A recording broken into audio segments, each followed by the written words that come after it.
that, Frank. Cultural change via paradigm shift. All right. Now, I shared some of this stuff in the past, but sometimes got to re-emphasize certain things. All right? Cultural change involves a shift from one paradigm to another. So what is paradigm shift and what does it mean? A paradigm is a set of beliefs or ideas that set boundaries and focus on problem solving. The shift occurs when a new framework changes the understanding of the way a system operates. Paradigm shifts can also be understood as a change in existing underlying beliefs or theory. A change in one way of thinking to another, a change in the way we perceive our reality, a change in our perspectives, a new outlook, a new vision, a new understanding, or a new approach. Many paradigm shifts have occurred on a larger scale throughout history, a country, cultures, and as an individual. Paradigm shifts support a society to adjust to its current needs. A realization often necessitates a shift in the current way of doing things as we see it is not working anymore. Paradigm shift happens because we are constantly learning through our experiences and seeing where change is needed to improve. What it is we are doing or helping with the adjustments of change happen as a natural progression of life. So when the Most High spoke to Abraham and said that I got to take you from Amunah to Amunah. What does Amunah mean in Hebrew? Imunah. What does that mean in Hebrew? Nobody knows what Amunah means in Hebrew? No? At least she's being honest. Faith. Look up faith in Hebrew. Anybody. Pull up your lexicon. If you have a concordance, you can pull it up. And confirm. He said to him, you got to go from faith to faith. We even have an expansion on that by Shaul, who says that he's being taken from faith to faith. So if you're going to go from one level to another level, there has to be something that happens in the interim to shift you away from the current state and brings you into the next state or the next phase. Yep. We become too stagnant in this community. Yep. And I hate saying that, but that's true. That's my personal proposition, is that we need to move forward. We need to advance. We need to grow. We need to expand. That's right. And I'm not telling you to get rid of the foundation. That's not what I'm saying. I'm saying sometimes you got to renovate the house when it gets old. Oh, yo, listen. Come on. You there? Come on. I'm not telling you to destroy everything, Frank. That's not what I'm saying. Come on. All I'm saying is sometimes you got to enact renovations when the house is getting old. Okay, Con? They're not feeling me yet, Frank. So they might be mad with the presentation then. I might as well just sit down and let somebody else do a lesson. The drums give you that. But now let's get it. Come on. How should we walk it out? Now you see, unfortunately. Oh no, I got my music. Hey, now walk it out. Walk it out. Now walk it out. Walk it out. Walk it out. DJ West on the track. Walk it out. How many of y'all know this song? I'm gonna play the whole song. Now here we go. Now walk it out. Walk it out. Now walk it out. Now walk it out. Walk it out. Now walk it out. Now West side walk it out. Now South side walk it out. East side walk it out. North side walk it out. Now hit the dance floor. All right. Walk it out. How should we walk it out? Come on. Anybody know where we going with this? Come on. Anybody? Raise your hand. Anybody? Nobody? Okay. I'm going to have to move forward. But just so y'all know, a lot of things happened this week and today actually. This presentation almost didn't happen. So, my aunt, she has cancer. And she's really in a bad state with cancer. And that's placed a heavy burden on my family out here. So I've been trying to provide a lot of support and encouragement to them in this process. That's the first thing. And it progressed this week, interestingly enough. The second thing is, I wasn't supposed to be speaking today. I wasn't even prepared to do this today. Because I had to swap with another speaker who will be here giving a powerful presentation next Sabbath. And therefore, it cut my time in half. So that was strike number 2. Strike 3, I get here this morning. It's like a couple things in that strike. The batteries are dead for my camera. There's no Wi-Fi. So I can stream. Luckily, Mrs. Carnes, shout out to Mrs. Carnes, got me the tripod over there to at least do a live stream on my phone. And then I realized I left my thumb drive home with the presentation. Talking about a perfect storm. Maybe I wasn't supposed to do this. I don't know. Y'all tell me. But luckily, last night before I went to bed, something told me, you know what? Let me upload this just in case. Someone told me upload this just in case. So I went ahead and uploaded it. And while all this stuff was going on, I actually downloaded it, had to edit it real quick, and then now we have it right here. So praise the Most High. All right, so first and foremost, I want to give a shout out to Minister Milton Carnes, who's the head of HGA. I want to give a shout out to everybody that's out here. All praise to the Most High Yah and the ancestors that came before me, that laid the path for me to walk on today. Our objective would be the ancestors to the next generation, to blaze the path for them to walk in and make improvements greater than what we are doing now. But that first starts with giving them a foundation. And once we build the house for them, we must teach them how to build. You can't just build it, have them live in it. They need to know how to renovate it, how to take care of it, how to maintain it. So if you're not teaching them these things, there's only but so far they're going to go. Okay, Khan?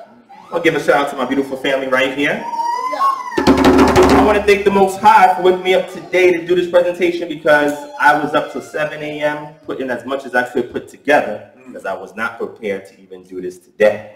So I only had a couple hours of sleep. So it may be a little rough because I didn't pretty it up the way I wanted it to, but we have something to work with. Okay, Khan? All right. Thank you so much, family. So let's get started. So a lot of y'all just finished saying y'all don't even know what this is about. Y'all don't even know what, anybody got any ideas so I can start? Like, anybody? Walk it out? How should we walk it out? What are we talking about? Walk your faith. Work your faith. That's okay, we're getting close. Anybody else? That's fun doing. Anybody else? Say again? Yes! Excellent. Excellent. Thank you. I don't think you spoiled it, but let's go into it. She said what? Say it loud. How we should live out the word. How we should live out or walk out the word. That's excellent. That's excellent. So some people may say, hey man, you talking about faith, man, that's relative, that's subjective. You're not talking about nothing abstract. Come on. You're talking about something concrete. Come on. Okay. Strap your seatbelts in, let's go. All right. Introduction. Read that, Frank. Introduction, defining halakha and its relevance. Defining what? Halakha. Halakha and its relevance. Are you starting to get the picture a little bit? Anybody? Man, they sleep today, son. Anybody? So anybody knows what this means before we get started? I'll give you a head start. Anybody knows what this means? Nobody? If they were smart, they say, well, that's what we got to define. So when you don't understand something, you first have to what? Define it. And then you got to know why is it relevant. Come on. Because what we're looking at here is something we do every day. And we don't realize it. Did y'all know you'll do this every day? Every time you read the scriptures, like, man, I got to do that. This is what y'all doing. And don't even realize it. Okay. Move forward. There again. Move forward. Come on. So the root word is halak. And halak is a cow stem verb. All right? It simply means to go, come, or to walk. The BDB, Brown Driver Briggs, also has it as go, come, or walk. The database of biblical languages and the semantic domain for Hebrew, it also defines it as in the cow stem to go, travel, i.e. make linear motion to another place without any form of transportation. All right. That means you can't use nothing to assist you in this walk. Uh-oh. You got to have strong legs to be able to walk this path yourself. And whatever you fall short, hopefully somebody will be there to assist you. If not, you always got the Most High. Okay, Khan? So once we understand this root word halak, which is in a masculine, it could be a masculine as well for halak if we want to turn it into a verb, a noun. But we have this word halak, which simply means to walk. So if we look at this as concrete, physically to walk, to go, to travel, and we add the hey suffix to it, which simply can make it a feminine noun. Now we're looking at something that's more ideal, something that's more abstract, something that is more instructional, as opposed to the physical, which is in the masculine. So now it's the concept of how do you walk when you're in this truth. Well, okay. So when we get started, we're going to go into what is known as halakha. So I should have had my intro screen here. I don't know what happened. But I'm going to go over a couple things for you to give you a foundation before we jump into the meat and potatoes. All right? Now, I'm going to time myself because I'm trying not to be too long. If I am, y'all let me know y'all want a break. Get a quick break and we come back. brother, Shouldn't be that. movies, man. Come on. Sit up and watch 3 hour movies. Yeah, but it's not going to be 3 hours. But let's go. All right. So now that we understand this, moving forward, since my introduction thing is not there, we have to know what is known as halakha. So the root of the Hebrew term used to refer to Jewish law, which is halakha, means to walk or to go. Halakha, then, is the way a Jew is directed to behave in every aspect of life, encompassing civil, criminal, and religious law. The foundation of Judaism is the Torah. Torah means instruction or teaching, and like all teaching, requires interpretation and application. Okay. Jewish tradition teaches that Moshe received the Torah from Elohim at Mount Sinai. The Torah is replete with instructions, directives, statutes, laws, and rules. Most are directed to Israelites, some to all of humanity. The words of the Torah constitute what the rabbinic tradition calls the written Torah. However, beginning in 400 BCE, teachings emerged. Everything that's highlighted is extremely important. We're building a foundation based in or connected to the Torah, but not literally evident in the text. This body of teaching is known as the oral law, and rabbinic sources claim that it too was revealed at Sinai. Halakha per se begins with this oral Torah. Some laws in the Torah required procedures for their observance that were not explicit. Sometimes conditions under which Jews were living were so different from earlier periods that the ancient rabbis simply enacted new rules in keeping with the laws of Torah. This process of developing, interpreting, modifying, and enacting rules of conduct is how halakha develops. The rabbis of classical Talmudic Judaism developed a system of hermeneutical principles by which to interpret the words of the written Torah. As rabbinic teachings increased, it was necessary to commit them to writing, lest they be forgotten. Around the year 200 CE, the Mishnah, the earliest compendium of Jewish law, appeared. It became the curriculum of rabbinic instruction. In approximately 425 CE, the interpretive traditions of the rabbis of the land of Israel were compiled, forming the Talmud Yerushalayim, or the Palestinian Talmud. Another Talmud, the Bavli, or the Babylonian Talmud, a century later. It presents digests of various teachings of generations of rabbis on issues of law and other subjects. Although it frequently fails to specify which sided opinion is authoritative, it nevertheless became the universally accepted arbiter of halakha and the subject of many extensive commentaries. So, that may have seemed like a mouthful, but all of this is relevant. But what I want you to really pay attention to is 400 BCE, teachings emerged, not literally evident in the text. Rabbinic sources claim that it was revealed at Sinai. Halakha begins with the oral Torah, not explicit, simply enacted new rules, the process of developing, interpreting, modifying, and enacting rules of conduct. Then you get 200 CE when the Mishnah is compiled. It's full of rabbinic instructions. It presents digests of various teachings of many generations of rabbis, and it nevertheless became the universally accepted arbiter of halakha and the subject of many extensive commentaries.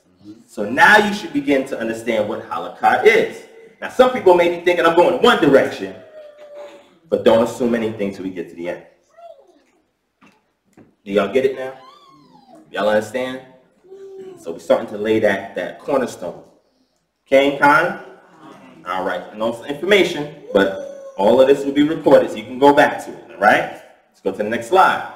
In every age, outstanding Jewish teachers and thinkers emerged who became the rabbinic leaders of their communities. Individuals, including other rabbis, would send them questions about the proper observance of Judaism or matters of Jewish thought. This body of question and responses, preserved through the ages, is also an important source of halakha.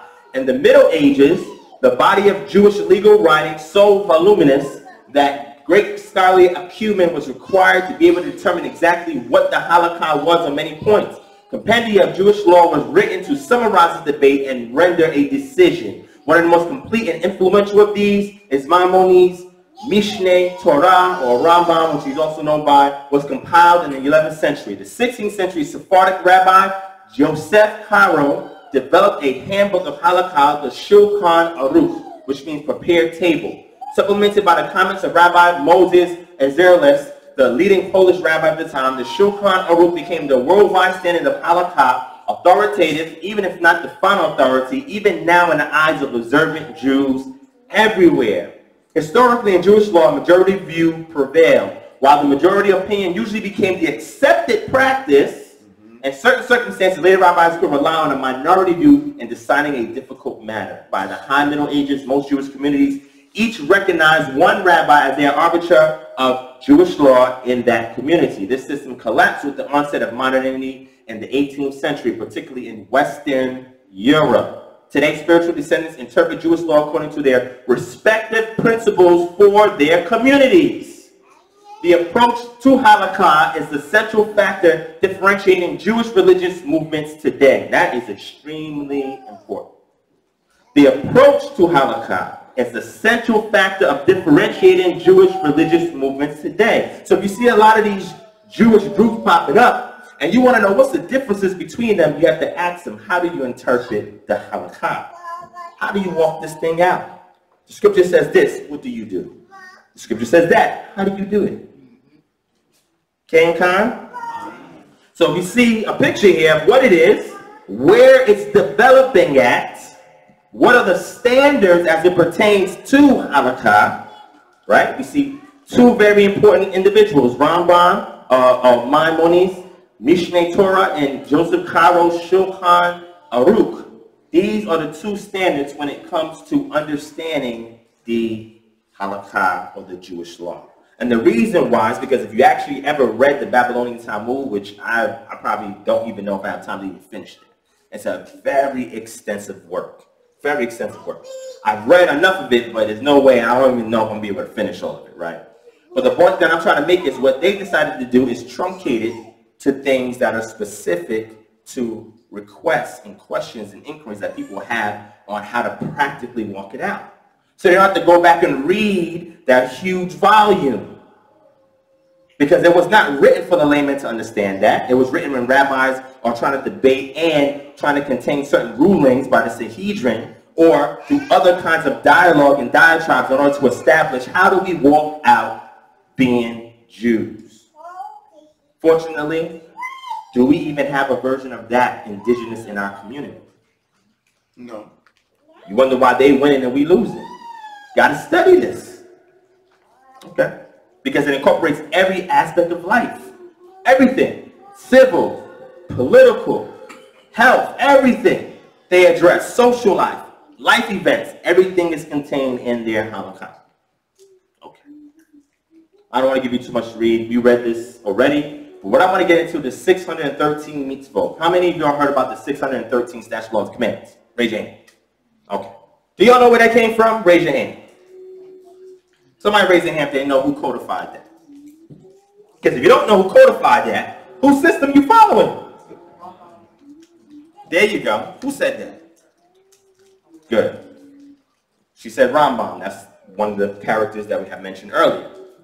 So, if you didn't realize that he was the one that created it because he was trying to codify halakha on how they should walk things out, he decided, well, what I'm going to do is go through the entire compendium and corpus of the Torah, and I'm going to pull out every statute, law, and commandment, and I'm going to structure and organize the positive, negatives, and then I'm going to give it back to the community.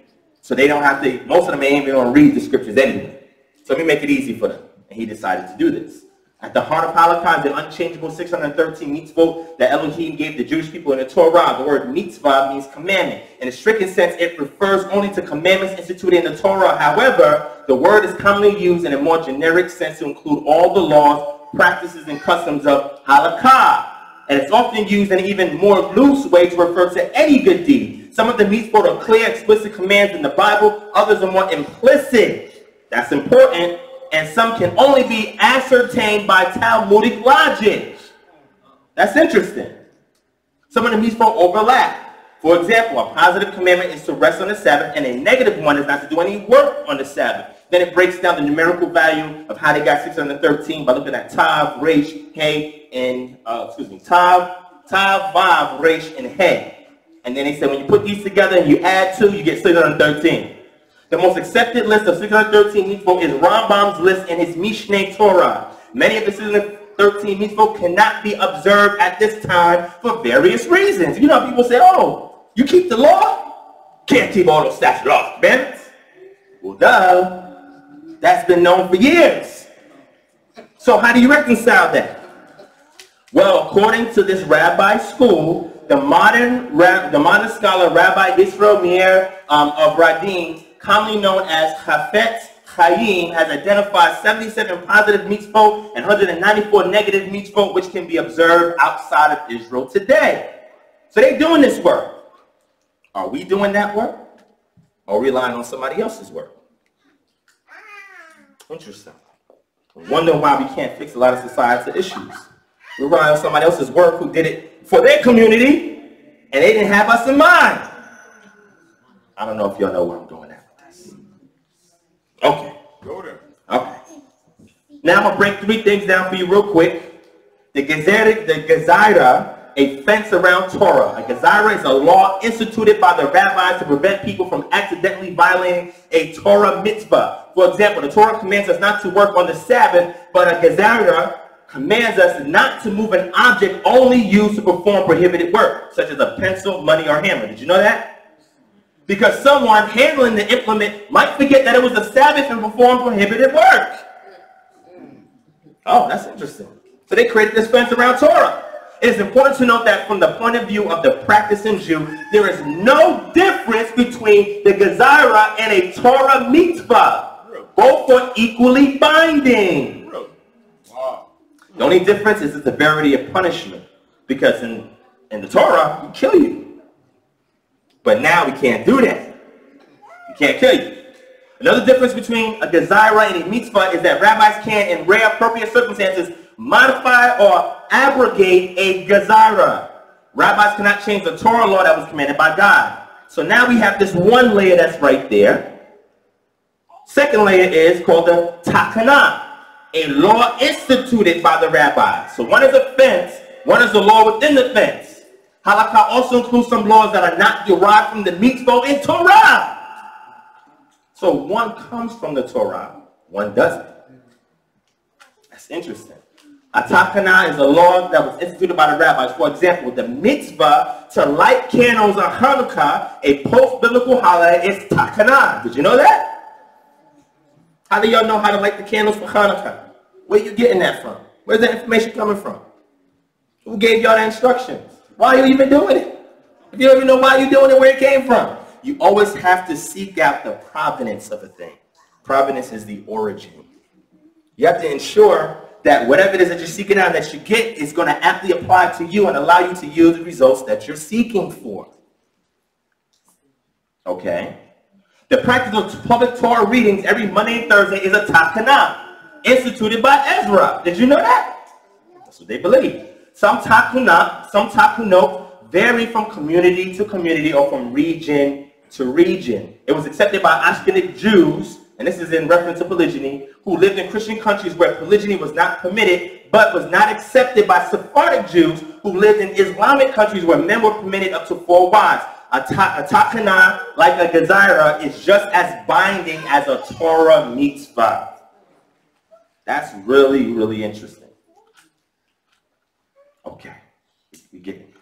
Then you have Milah, a custom with the status of law. This is extremely important. A Milah is a custom that evolved for worthy religious reasons and has continued long enough to become a binding religious practice. For example, the second extra day of holidays was originally instituted as a Gezaira so that people outside of Israel who were uncertain about the exact date of a holiday would not accidentally violate the holiday's mitzvot.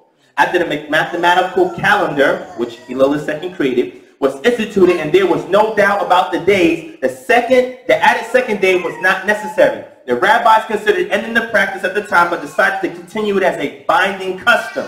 It is important to note that these customs are a binding part of halakha, just like the mitzvah, the Tachana, or the gezerah. The word minchag is also used in a looser sense to indicate a community or individual's customary way of doing some religious thing. For example, it may be the minchag in one synagogue to stand while reciting a certain prayer, while in another synagogue it is the minchag to sit during that prayer. Even in the looser sense, it is generally recommended that a person follow his own minchag even when visiting another community. This is extremely important right here, because we do these customs that we do every day that people call, when you say you do that religiously. That's a minchag. That's a custom that you do that's become part of your everyday routine. Do y'all know when you're seeing people practice halakha or Jewish law, people call themselves Jews, do you look at to see which layers of the things that they're doing that you can identify? Which one should you be doing? Which one should you do? Or should we create our own? That's interesting. All right, I don't want to overload y'all information. You all right so far? Y'all getting this? Because some of you probably never heard none of this before. Raise your hand if you never heard any of this before. See? That's most of us. Well, it's interesting. It is, very. What about customs? The word customs means we went over that. Even though all serve as sources of halakha, religious custom, which can be relied upon where the halakha is unclear. The people as a whole do not err, and therefore custom decides the matter. Its nature is as the nature of halakha. So it says here the concept of custom is close to the concept of consensus and Muslim law in its original stage. In the Babylonian Talmud, this idea is expressed in the words, go and see how the public are accustomed to act. So if you don't know how to do this thing and your community is doing it one way and they're keeping Torah, let's do it this way. Or let's get a consensus. How should we do this thing? How is it going to benefit the community? Why is this thing a detriment to the community, and why shouldn't we do it? That's important. Religious custom that is not publicly proclaimed as the official halakha. Here too, as in the previous section, the reference is not a new custom, but to fixing the norm in halakha concerning where there is a dispute in accordance with the existing customs. So when you look in the halakha, all the things I mentioned before, and then you see something like, wait, that can't work. Then you look at your community and say, wait, we're doing it like this. Okay, so we're going to push that to a side and turn this into a minchag to be a community custom for us to follow because it's yielding the best results from our community. You just calculate it. And you're doing this so that way you can lay down a body of ethics that we can follow. Because y'all do it every day. You go to work, there's a code of ethics at work. Y'all know that, right? Conduct and everything like that. We do it at work every day. But are we doing it in our community? A custom that is a contradiction to the theoretical halakha, but by virtue of being a public custom and that of consensus people, or conscious people, has the power to cancel the halakha. In these cases, the custom replaces the halakha. So when people tell us that we're not Israelites because we're doing something a certain way, like this drum being the drum, wearing our African garbs, or whatever the case may be, oh, you should be wearing a talit all the time. They say that to you. So wait, that's the custom of our people. Therefore, it cancels out your halakha. See, when you study this stuff, you know how to respond. That way they can't take your identity from you. But you got to understand what's going on. You got to know the matrix. Some of us take this blackwash and say it's ours. And find out it don't work in our community. Now, I'm not saying that's bad. If y'all want to do this, that's up to you. All I'm saying is I haven't seen a lot of results from our community applying this. It works for other groups. Oh yeah, it works for other groups. Based on their social dynamics, they cut. Oh now. But yet, when we try to apply it for us, it's not working the same way. Because it was not created for us. It was created in a different time, with a different situation going on, community, the way people are raised and how they want, what they do day to day. We have to examine the corpus of what we do today and be able to take that information and create our own halakha. Okay. Here's a diagram so you can see what it looks like. Written Torah, oral Torah diagram. You have the written Torah, oral Torah, which is considered the pillars of Judaism. Written law, you get the mitzvot, which means what? Commandments or laws. You have the narrative that sits out here, which is the another, I would say, additive to the text or addendum to the text. Into your walk. And then you have the commandments, which breaks down into your laws, which is your mishpatim, your decrees, which is your hukim, and your adot, which is your testimonials. And then in oral Torah, it has the tradition element. It comes down into halakha, and your agadah, your midrash agadah, which is your narrative. How do you extract information from the narrative and take that information and say, how can we make it practical in our life? But then the halakha is the legal codes, and you take in the legal code and say, well, how do we apply it? Anybody here is in law? Raise your hand. Raise your hand. All right. Now, then in law, you have what's called the law, and then you have what's called practice. So you may know the law, but sometimes you don't know how to practice it until maybe a case comes up. Now, maybe I'm wrong. I don't know. But I got lawyers that are confirming. No, you're right. What's case law, Frank? Case law is the judge-made law, plain and simple. A judge-made law. Yes. Why? The judge heard the facts. Judges heard the facts of the dispute and made a decision on the case based on precedent. Based on precedent. Are we having these type of conversations in our community today? To solve problems? We got a lot of issues in our community. Sometimes you can't even talk to your neighbor. Sometimes we don't even talk to each other here. We argue about petty things when we're losing the whole entire game. We're losing. I'm not going to get too much in this, but what this is talking about, there's actually 2 Talmuds. Not just one. There's 2 of them. And I mentioned it earlier, right? You have the Talmud Eretz Israel, which is the Palestinian one, and you have the Bible one, which is the Babylonian one. Now, both of them contain the same Mishnah, which is the case law, right? Rulings. And then, but then the Gemara, which is the commentary on that. So, my lawyers, I'm going to get to you now, Brian. After a case is done, and everything's laid out on how it was ruled, then you have judges or you have legal experts that come back behind it, and they give a what? Commentary on it. That's what the Gemara is. Commentary on those rulings. There's a body of work out there for that community, so when certain things were happening, they was like, oh, we should rule it this way, we should rule it that way. Now here's the difference. Let me get to about down here. The discussion of the Bible in Jerusalem reflect the differing concerns of the cultures from which the text emerged. A comparison of the narrative elements of the 2 Talmuds suggests that the rabbis of the Jerusalem one had more interaction with non-rabbis, both Jews and non-Jews, and that the rabbis of Babli did. So these lived in a Jewish community, so therefore everything that they gave as far as commentary on the rulings, they did it based on the things that would apply to their community. And these, the ones in Jerusalem, they did the same thing, but they was under Hellenistic control, so there's a lot of Greek influences both in the language and content of what they produced, because it reflects the different concerns of the cultures from which the text emerged. Y'all get it? You follow me?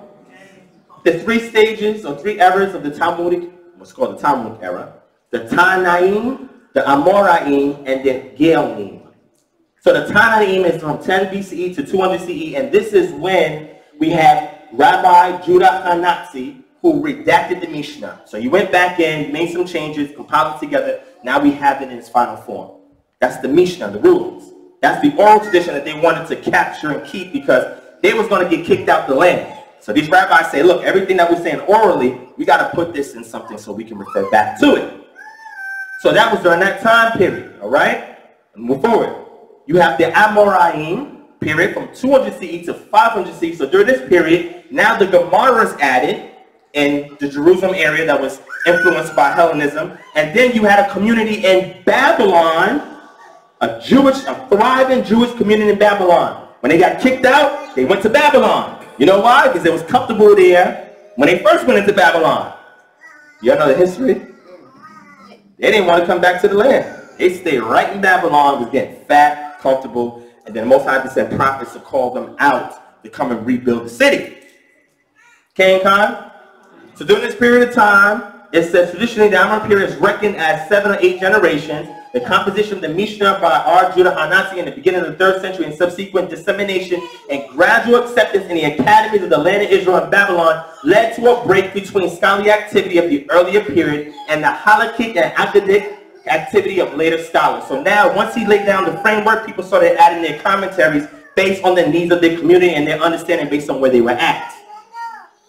Many Palestinian, look at this, many Palestinian Amoraim and the Tanaim before them conventionally bear the title rabbi, the equivalent title of recognition for Babylonian the Babylonian Amoraim is Rav, which means great. A number of Amorim in both centers hold neither title. The traditional view is that the title rabbi was only conferred on a scholar after ordination by the patriarch and the Sanhedrin in Palestine.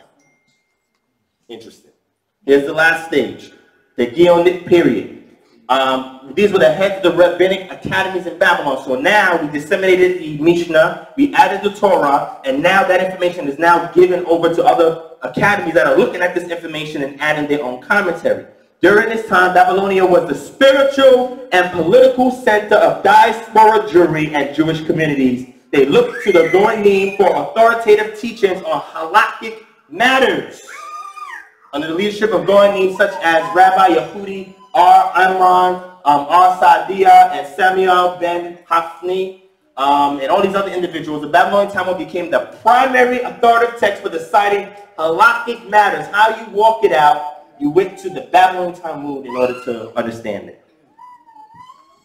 In addition, Yehuda ben Nachman innovated the notion that he would include only laws that were still operative in his day, omitting laws connected to the Jerusalem temple that had been destroyed by the Romans in 70 AD. By the close of the Geonic period, look at this, the spiritual center of world Jewry had shifted away from Babylon and towards communities spread throughout where? North Africa and Europe, and a new period of creative evolution of Halakha was beginning. Look at the regions in which this stuff is developing in. Look at these regions and think about where you came from.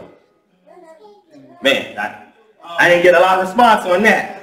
But look at these regions in which this stuff is happening. Look at the head start that they got on us. Okay, y'all understand. They got a whole state. They got their own place. What we got? They got a head start on us. Because of all of the stuff that their community decided this was important, you need to do this. We haven't even started. All right, so I'm not going to go into the Mishnah Torah. You can go into that. You'll see that this is one of the essential works as it pertains to halakha. And we know that Rambam was the one that created this. So you can go back and research that. I don't have to read this. I have it for reference, right?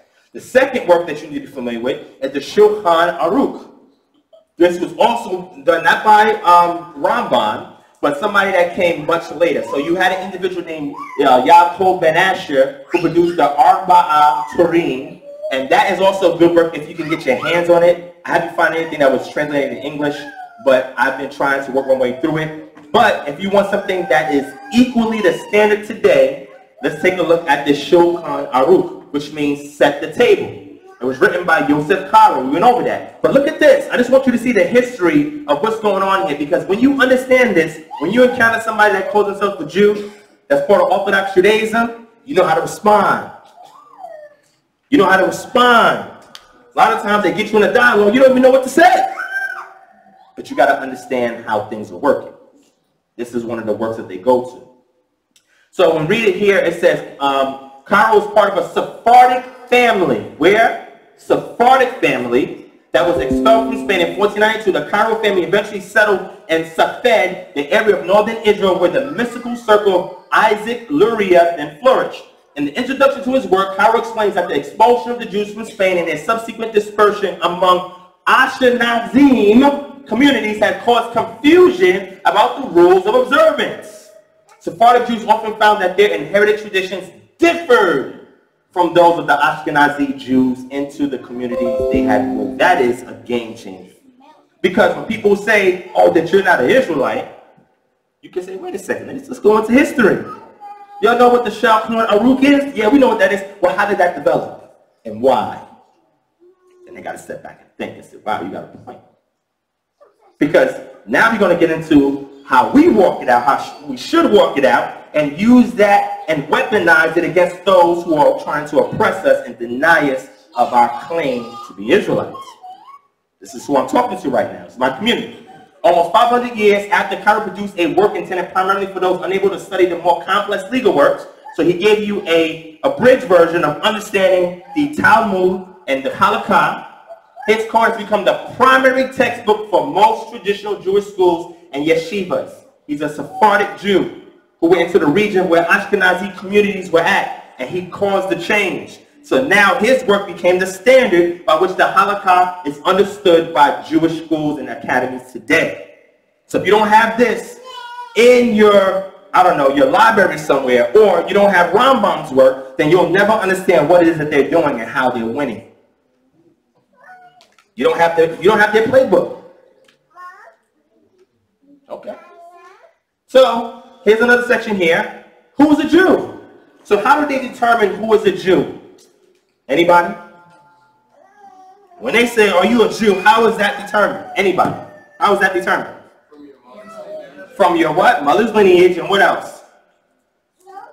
What's the other? The mother's lineage, and some people do conversion, right? What else? And your practice of halakha. How are you doing this Jewish law? How are you carrying it out? Where your tradition come from? Where your customs are coming from? If you don't have a codified answer, then to them you're not a Jew. But when they say from your mother's lineage, it's not always a bad thing, but they make that as being the barometer of testing who's a Jew or not. But where did that come from? Oh, somebody said, I don't know. That's deep. So how can you go over there and say, you're not the real Jews, but you can't even get into this type of dialogue with them? They prepared for this. Are you? Oh yeah, I'm black, so I'm an Israelite. What? Where did you get that from? All came up with slave ships, I'm an Israelite. Really? Y'all still using that? Uh-oh. Uh-oh. Uh-oh. I'm not saying that we shouldn't. I'm just saying we got to move to the next level because they're already up on game, so you got to go to the next step. Okay. So look at this. According to the traditional rabbinic view, which is maintained by all branches of Orthodox Judaism and Conservative Judaism and some branches of Reform Judaism, only Halakha can define who is or who is not a Jew when a question of Jewish identity, lineage, parentage arises about any person seeking to define themselves or claim that they are Jewish. Now, I don't want to be Jewish. Maybe y'all want to be Jewish. I don't even want to be a Jew, but some of y'all want to be a Jew. But all I'm saying is this. When they want to find out if you are Jew or not, or an Israelite, this is what they determine it on. And most of you don't even know what that is. We're learning today. But before this, you don't even know what that is. How you walking it out? Show me. We do this. What do you do? We do this. What do you do? Our community is prompting because we're doing this. What are you doing?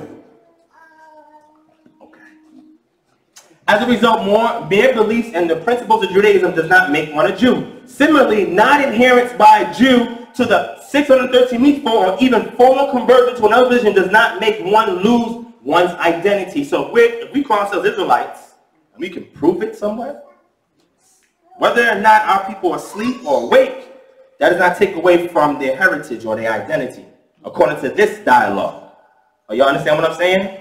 Thus, the immediate descendants of all female Jews, even apostates, are still considered to be Jews, as are those of their female descendants. Even those descendants who are not aware they are Jews or practice a religion other than Judaism, that's all going to be important as we get to the final stretch, are defined by this perspective as Jews.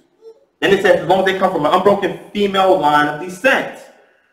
Both Haredi Judaism and modern Orthodox Judaism accept a similar set of rules regarding Jewish status based on classical rabbinic Judaism. This is what they're using to decide who's a Jew and who's not. And if you don't know this information, how could you really challenge them? How? How could you challenge them? You can't. And we wonder why we can't get but so far. Because we don't even understand the basics that they've been using for years to get to where they at. But we say, oh, we under the curses. But nobody wants the blessings. Sometimes you may not be getting the blessing because you don't know how to walk it out. Okay, family, we get it here. We get it here.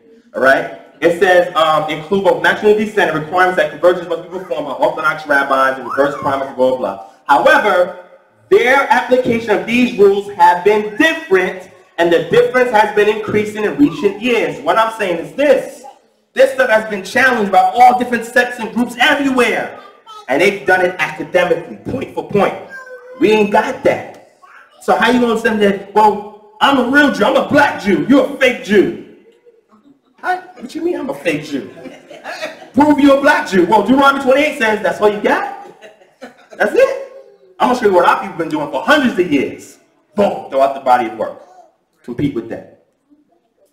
We ain't even, I mean, they said start or begin, and we still here at the finish line. What was that video you showed, Brian? Yeah. We still here at the start line. We ain't moved yet. We say, I'm going to win this race. They looking at you, well, I'm running. You stood here. How you going to win this race? Now, so where did the matrilineal principle come from? When they said, well, you got to be a Jew based on your mom, you got to question that and say, whoa, whoa. Not that that's a bad thing, because that should also count, but you got to ask them, where are you getting this from? Because, you know, I spoke before about patrilineal and matrilineal principles and understanding in the past. So we never generate our females, our women, our young girls, etc. We hold them in high esteem, but everybody has their roles. So what I'm saying is, if somebody's an Israelite, if your father's an Israelite or your mother's an Israelite, you're an Israelite. Uh-oh. Not community, it's on your father. See that? That's misogynistic if you don't understand history. But they're saying it's only your mother. So now they are being androgynous, which means that they're showing hatred towards the man for some reason. But where's this coming from? So you can't even challenge that. Well, I'm going to give you a tool. The book is called The Beginnings of Jewishness, Boundaries, Varieties, and Uncertainties by Shea J.D. Cohen. The matrilineal principle is not attested in either the Bible or the literature of the Second Temple period, including the Qumran scrolls. Even in the 1st century of our era, it is still unknown to Philo, the New Testament, and Josephus. None of them know about this thing. Where did that come from? You see, when you understand history, you're like, whoa, wait. You saying that the only way I could be a Jew is if my mom's a Jew? Wait. I want to know where you guys get that from. Who told you that? And they'll tell you, well, when we go back into the Mishnah, it says, the Mishnah. That's interesting. The Mishnah is your oral traditions, right? Yeah. And that can differ from place to place, bro. Yeah. Oh. Now we got a different dialogue going on. Are you following me? The Mishnah, however, states that matrilineal principle, or more accurately, the two halves of the matrilineal principle, as if it were agreed upon by all, and provides no reason or justification. It appears in the Mishnah like a bolt out the blue. So they just making stuff up and say, yes, we're going to insert it here and make everybody change to it. And nobody tells you that. We're just like, you know what? The Jews said I got to have a mother, so I'm going to abide by that. Why? Maybe that doesn't work for us. Maybe it doesn't work for us.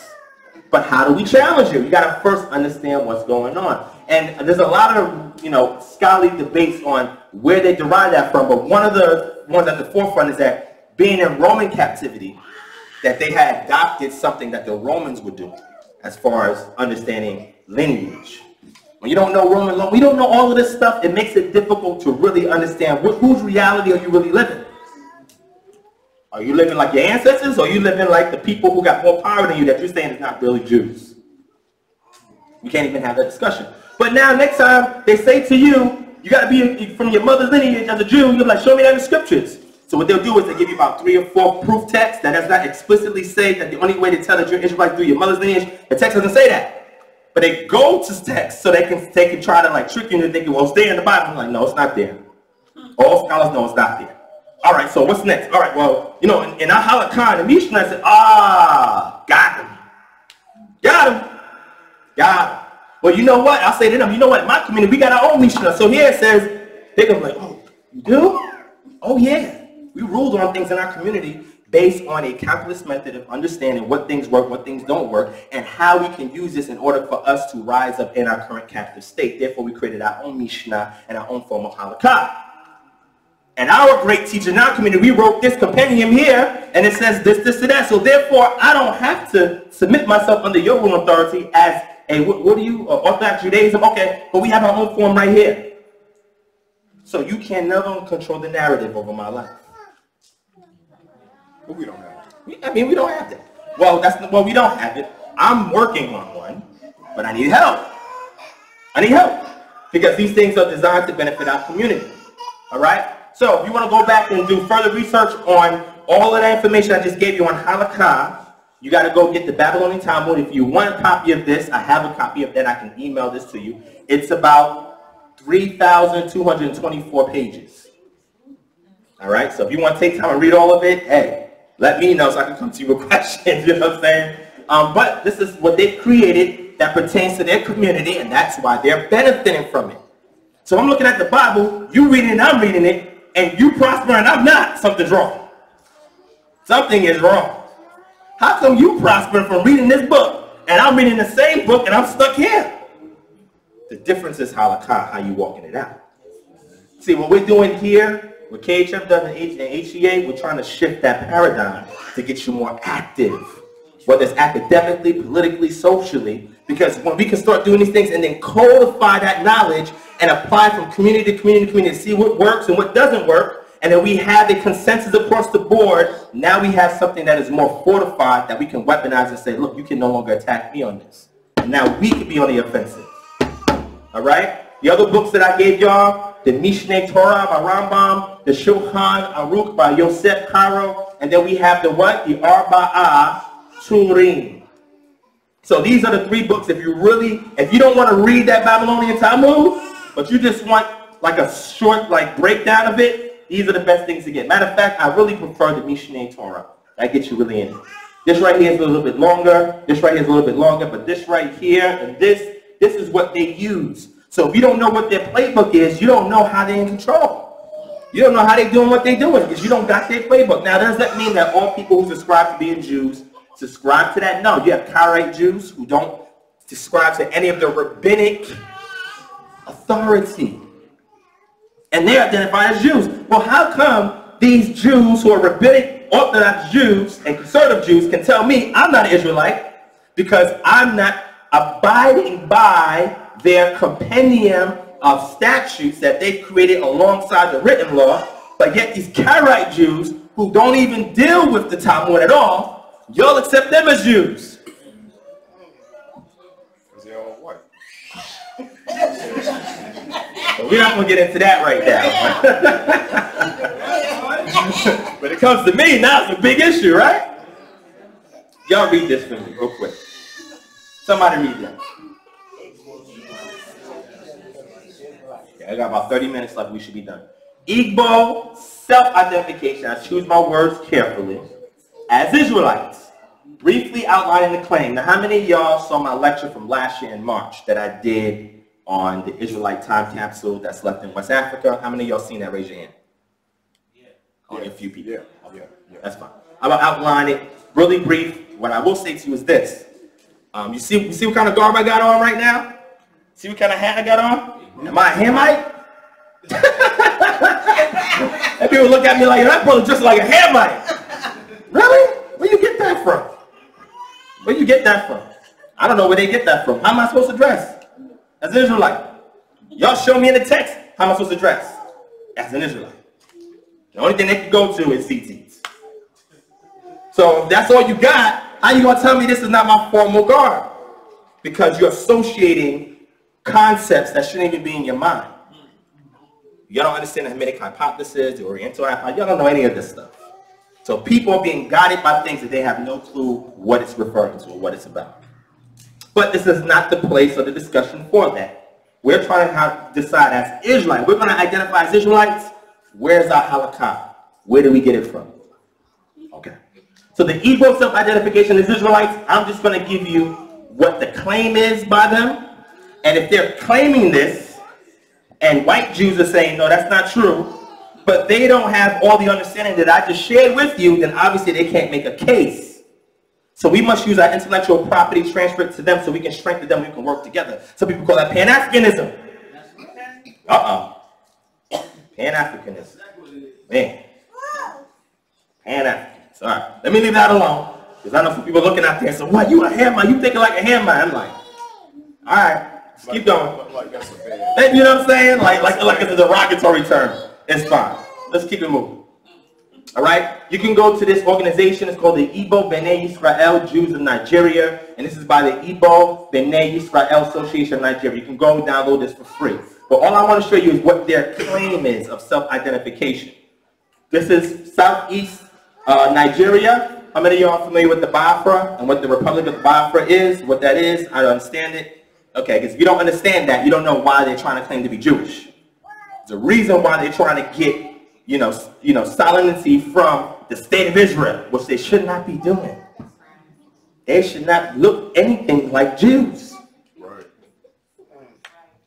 People look at, oh, you see, our brothers over there, they got the tallit on, they got this on, they got all that on. Yeah, they're the real Jews. They're real Jews. And I'm like, wait, if they're the real Jews, why are they dressing like that? Why are they praying like that? Why are they doing that? Oh, because they have to follow somebody else's halakha to be identified Jews. But anyway, according to what their testimony is, those who are the B'nai Gad, or the sons of Gad, they said the lineage comprises of Aguleri, Umuleri, Oreri, and Ugwu, Ikwu, Onuknike, Alpuzu, and TJ, and Igbaraim. Sorry. And this is the tribes that they say that's claim that they're from God. And also you have Enri. Sometimes Enri also, because Enri, if you understand anything about traditional Igbo tradition, I don't like to use the word religion, but you'll see that the Enri clan is really the priestly clan of the people. Right? That's extremely important. Then you have some that say they're from B'nai Zebulon, or the sons of Zebulon, and they said they're from Omugwo, and that's the clan is the Nemi clan. The Anambra state descended from the Egbema, of the Wuta clan in the Imo state, and Ohaji Egbema clan in the River States descended. This is what the testimony is. It's interesting when we see what Edith Bruder does when she goes and surveys the people to see what their feedback is on how they identify. Then you have the B'nai Manasseh, or the sons of Manasseh. And they said those clans are the Amici, the Ichi, the Enwi, Ichi clans. You'll see Ichi as a suffix, and you can understand, oh, those are people that believe they're from Manasseh. If you see the Eri, or the Enri, oh, those are the ones that believe from Gad, which is the Enri tribe as well. And then you'll see Zebulon is the ones in these various states, the Anambra state, the Omugwo state, and the Egbema Ugwu clan, who's from the Imo state. All right. So this is if you want to get into the understanding of why they're making this narrative up, or why they believe this narrative, you got to really understand these groups and why do you say you from Gad? Why do you say you from Zebulon? Why do you say from Manasseh? But when you look on here, I don't see Judah. Now, I don't see Judah. I see a map here. I see Judah right here. I don't see Judah. That's interesting. People are going to get mad at me. See? People are going to get mad at me. I've been saying this for about 2 years. People have been getting really upset. Yes. So, people have been saying this for 2 years. I've been saying this for 2+ years. I put the challenge out. Say it again. All right. Say it again. No, let's get into it. This is called The Igbos, the Hebrews of West Africa by Michelle Lopez Melansky from Purchase College SUNY. You guys can download this for free. One narrative of the Igbo Jewish ancestry is that their descendants are migrants from ancient Israel. Some Igbo believe that they are the descendants of Jacob's son Gad, and therefore one of the lost tribes, which is crazy misnomer, of Israel. A popular version of the narrative holds that Gad, the seventh son of Yaakov, had 3 sons who settled in present-day southeastern Nigeria. Now, if you look at chronology, that's not possible, but that does not mean that what they're claiming doesn't have any validity. All I'm saying is, chronologically speaking, that's impossible, right? Let's keep going. And that is how the Igbo allegedly how they began. It is said that Gad's migration to Africa began in the 8th century BC after the Assyrian invasion of Israel. The Assyrian invasion forced some members of the 10 tribes of Northern Kingdom into exile. Who? The 10 tribes of where? Southern Kingdom. Benjamin. Northern Kingdom. Judah. Northern Kingdom. Maybe Levi? Northern Kingdom? Another narrative from Igbo oral tradition is that the Igbos are descendants of Israelites and Judites. Okay, so Judah's there, but let's keep reading. Who had fled the land of Israel so as not to participate in the civil war between Israel and Judah. These Jews originally settled in Havilah beyond the rivers of Ethiopia, or Cush. I mean, it depends on how you interpret it. With them, supposedly, they had a copy of the Tanakh. This is what they say. These Jews had no knowledge of what? The Mishnah. The Mishnah. Oh, that's the part that said that matrilineal lineage is only have to be a, oh, that's the part that says only halakha can determine. So they didn't have that. Or the Talmud, the Mishnah, the first part of the Talmud, the oral law was written in Judea from around 30 BC to 200 AD. The reason these people would not have any knowledge, listen, about the Mishnah or the rest of the Talmud is because if this narrative is true, the evil descendants of the Israelites and Judaizers would have left the land of Israel long before the Talmud was constructed. Wow, that's deep. So why we look at them now and they look like they're Orthodox Jews? What you doing? That's cultural misappropriation. That's not your culture. What you doing? You don't trust your culture enough to get what you need out of it that you got to go and adopt something with somebody else. That's an identity crisis. That's people that have low self-esteem. We have to change the paradigm. We got to change the game. I'm just giving you the milk for now. And then one of the testimonies they use is historically the first written account the Igbo holding the belief that they were descendants of the tribes of Israel is found where 1789 autobiography on Uluda Equian. How many of you know about Uluda Equian? There's some controversy over whether or not that narrative was authentic or whether he derived it from somebody else. Either way, according to the stuff that he was saying based on their practices, his conclusion is wherever he got that from. But the thing we're looking at is the analysis of the cultural practices. This is what he was skimming through, and this is what he was looking at. Ekwano was a former Igbo slave who eventually became a British abolitionist. He described the strong analogy that appears to prevail in the manners and customs of my countrymen, the manners and customs, and those of Jews. Ekwano concluded that the one people had sprung from the other. That was his conclusion. Because Igbo practices such as circumcision, sacrifices, and purification so closely mirrored those of Jews of the Bible. He's an ex-slave, his background, he worked to help to end the slave trade. He lived for about 1745 to 1797, and it's in his memoir, The Interesting Narrative of the Life of Uluda Equiano. There's various versions or various updates of his work, right, where there's some things that have been redacted, right? That's another discussion. He was a pioneer in connecting Jewish and Igbo cultures. Equiano expressed pleasure when noting the similarities. I was wonderfully surprised to see the laws and rules of my country written almost exactly here in the Bible, a circumstance which I believe tended to impress our manners and customs more deeply on my memory. The Igbo religion has been linked to biblical Judaism for centuries. So what am I saying here? What I'm saying is, he didn't say, oh, we gotta start acting like those other Jews in order for us to understand that we may have a connection to Israel. He said, no, what we do is similar to what they do. That doesn't mean we came from them.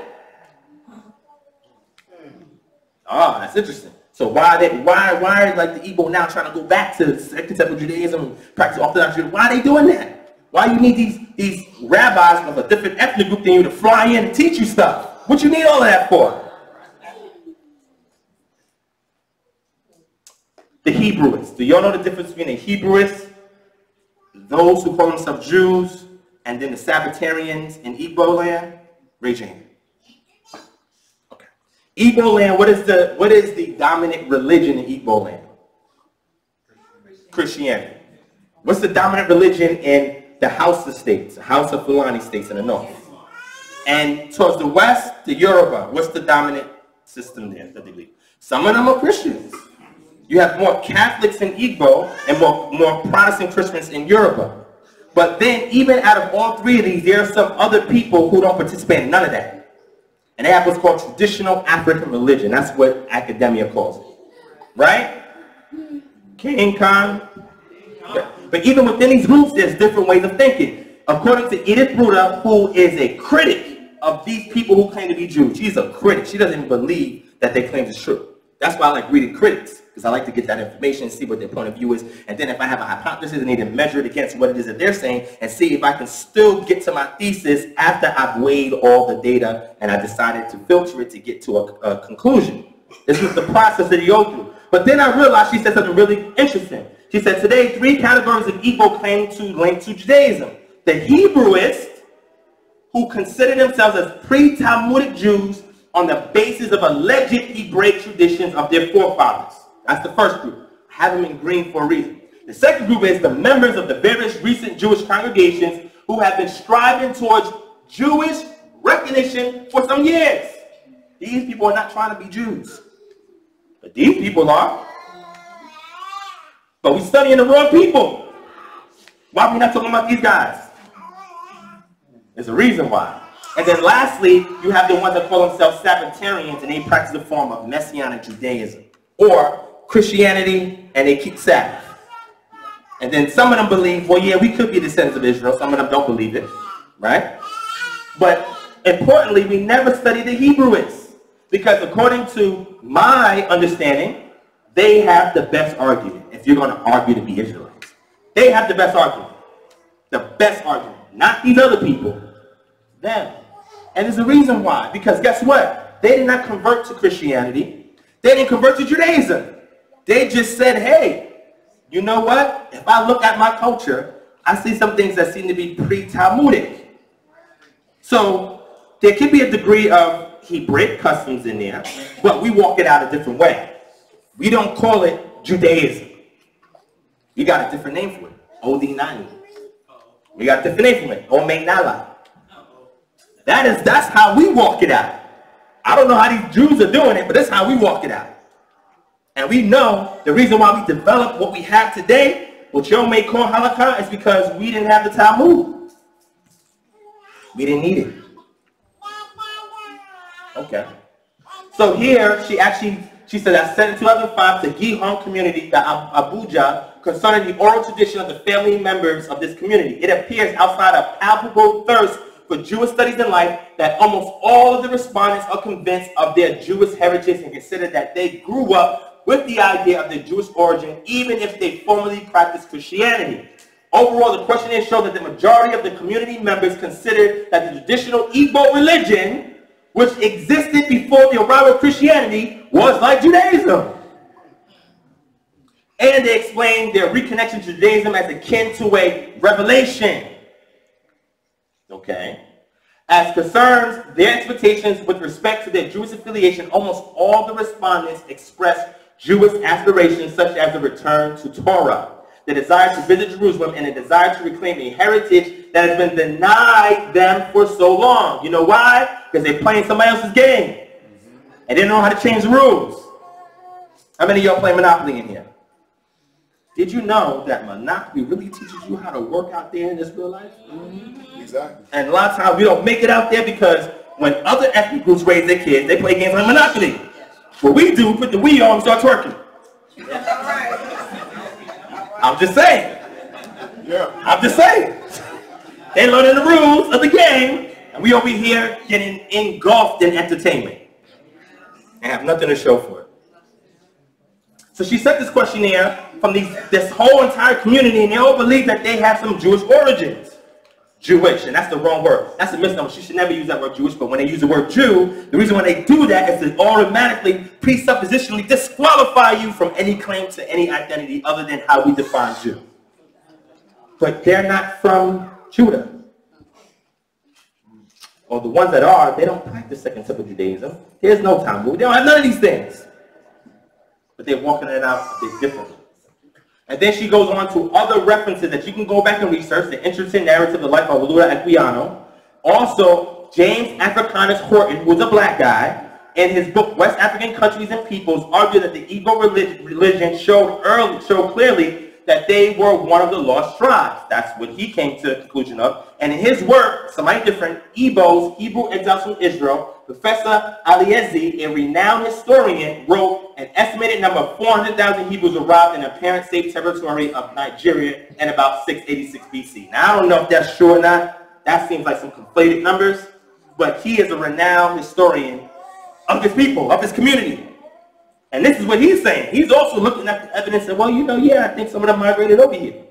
So if you're saying that they migrate, and now they're there where they at, but then you have the Hamitic hypothesis, the Oriental hypothesis, and the Bennu Congo hypothesis, which is another hypothesis, and you don't understand what these things are, in order for you to assert that, yes, I believe that I have Israelite ancestry, you will lose the game. You must study what the opposing arguments are and be able to harmonize things or reject it outright altogether. It depends on your research. So let's move forward. This you don't have to watch. You can go to my YouTube channel. I just put a video of a brother who has a PhD who believes that he's an Israelite. And then he goes and tells you what tribes that they from, the Igbo people. He don't mention Judah. I'm just saying. He don't mention Judah. He don't mention Benjamin. He don't say that. He gives you some northern tribes. Gad, Asher, Manasseh, Ephraim. He never gives you Judah. So then you're already playing a game that has you handicapped before you even begin. Because you're looking at everything wrong. You got the wrong lens on. Wrong prescription. Somebody prescribed you a lens that's not working for you. Bumping into things, you tripping over things, can't even see clearly. I'm like, man, something wrong with these prescription glasses I just got on. But then you go to somebody else, another doctor, another optometrist. He says, whoa, who prescribed those for you? Nah, throw that in the garbage. I have something better. Put these on. Put them on. Oh, whoa. I ain't never seen this much detail in my life before. Now we're playing the right game. Traditional Igbo spirituality, briefly outlining the worldview. Okay, we almost close to that. I got maybe about 10 slides left, 8 slides, 10 slides left. If y'all need a break right now, let me know. If not, I can just finish this out. Y'all need a break, or you want me to finish this out? Okay. And the door is locked, so There's that, right? Traditional Igbo spirituality, briefly outlining the worldview. How many of y'all know about traditional Igbo spirituality? Raise your hand. That's it? 2 people? Oh, man. That's crazy. Hey, brother. That's not good, man. I normally don't ask questions. Yes, but I want you to ask, because I want you to answer before you go too far down the road. Back to Edith Bruder. yes. Because I'm a little familiar with her. Oh, you are? Yes. Yeah, I am. I'm part of her organization. Yeah, because now here's my question. See, now, she's a French, she's dedicated her life to African Judaism. Yes. And basically studying black so-called Judaism. There you go. And as a part of, and co-founded ISAJ, that organization. ISAJ. Here's my question, quite frankly. Why would this French woman dedicate her life to studying you, especially if she's already taken the position that you're not a real Israelite? To do everything in her power. And she's dedicated her whole life to her this. whole life. And she's still doing it now. They're having a conference, I think it's next week. Because they have a conference, they had 4, this is the 4th one. They having a conference next week talking about these same things. And what I'm saying, most of us, when I say us, I'm not talking about us in the room. I'm talking about us That's a at joke. large. We don't even know about any of this. And you have a lot of them who are dedicating their life to already disprove who you are before you even wake up. Before you even wake up. They already did the homework. But we have nobody on our side that's looking at every point and responding to each point. So I'm working on a special academic article to submit to the ISSAJ to tell them the way you're trying to identify these people as it pertains to Israelite heritage is completely wrong. And then I have another lecture that's coming up. I'm supposed to be doing it at a church, interestingly enough. A church, Christian church, where all they're asking me is, why do you believe that you're an Israelite? So some of y'all saw a little bit of that information last year, but I've added a whole bunch of slides since then. I took some slides out, and I put a real good body of corpus of work there. But also what I've done is, if you look at ISSAJ, the International Study for the International Society, for the study of African Jewry, they have put out papers. So you have people who are ethnologists, anthropologists, people who deal with religion, linguistics. You're talking about academia. And even some students of academia that's also engaging into this niche. This is a niche now. Most don't even, this niche came about less than about 10 years ago. And now they've submitted all these papers talking about the Limba, the Beta Israel, those in Kenya who claim to be Jews, those in Cameroon who just converted to Judaism but don't have those practices of that halakha in their indigenous culture, and then the Igbo, and then the Temne. So they're writing papers about all of these groups of people on different subject matters, and we don't have a clue about any of this information. There's a book called Studies in Black Judaism, which you can get on African Zion, and you can see some of these essays. But if you don't know what they're talking about as it pertains to us, then how can you defend it? Yes? Very quickly, to use your matrix analogy, once people woke up and they formed Zion, they were coming together and trying to... They formed what? Zion. And they were trying to wake other people up. They had to contend with sentinels. Uh-oh. What's a sentinel? And the sentinel would search them out and destroy them. So it's very similar. That's really good. And we're trying to study this and really bring in the historical and the archaeological evidence for what we know spiritually, what we know because it's in our DNA, who we are. An adversary is going to arise to try and shut it down. We should not be surprised by it. We should not be surprised. And what you said is interesting, but remember I said about autonomy earlier. You're waking somebody up, but you ain't got nothing to give them. If you look at the Matrix, they had a whole community. So they woke people up. And now, mind you, there was people that was going out there to try and wake more people up and bring them back to Zion. Because if we can wake everybody up, the system crashes. But when they woke people up, they had a community to give them. How many of y'all watched the movie? They had a community. The people were happy there too. You know, even though all the stuff was going around them. Because they understand the truth. And they were united. They was on one accord. You don't even have a community to wake people up. Some other Israelite community. Some people call it a nation. Really? A nation? We a nation for real? Word, where's the manufacturing plants? What we doing? Where the hospitals? Where the ambulances? Where the universities? Not schools. Higher learning universities. They got Shiva University and all that. Where are our universities? Where's our military? We don't even have a police for our community.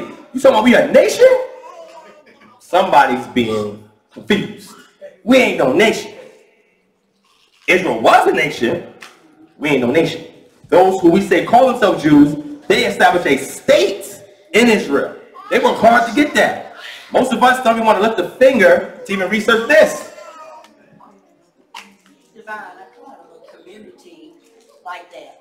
We were known in the Panther Field in Spartanburg.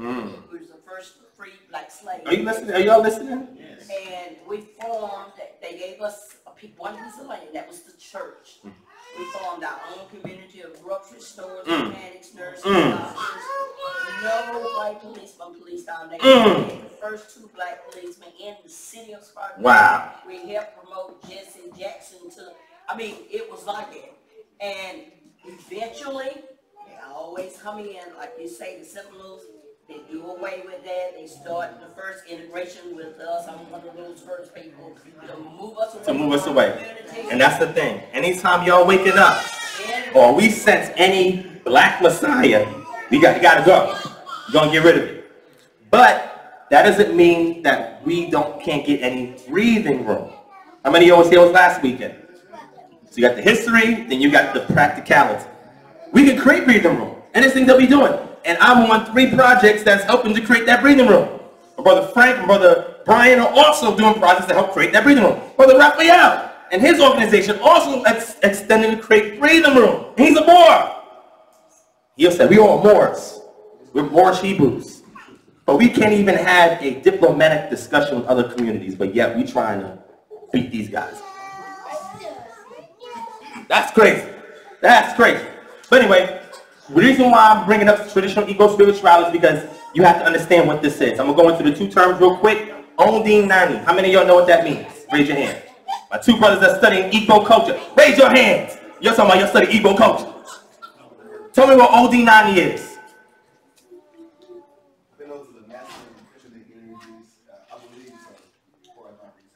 No problem. That's a Yoruba special. All right, so when I go to Oyo and I'm dealing with that, I'll have a discussion with you on that. But if we looking at Odinani, that has to do with what's called the core religion. So what I did was I like to go to sources that are indigenous, right? Sources that are Igbo, and get information. This is an academic by the name of M-O-N-A, and what he decided was, you know what? English is translating these words wrong. Because y'all getting your understanding from Christian missionaries and white universities. No. You're not understanding what this is. So he goes on and says, Ondinani denotes religion or the religious practice of Igbo people, a traditional religious philosophy that has withstood the onslaught of Europeanized Christian, Middle Eastern, and Eastern religious beliefs. Interestingly, Niddah and Truro, which is another scholar, and Igwe, another scholar, listed the word. To understand the basis of Igbo philosophy, we must understand first the Igbo concept of the cosmos, a logical concept that makes few pretensions about the great unknown. The Igbo belief is metaphysical and scientific, as well as sacred and socio-environmental. Hence, Ondinani means anchored on the sanctity of Ani, which was also known as an earth deity, or similar to what we use the word Adama. How many of y'all know what Adamah means? What does that mean? The earth. And it's you add in the feminine suffix a with the he onto the word Adam.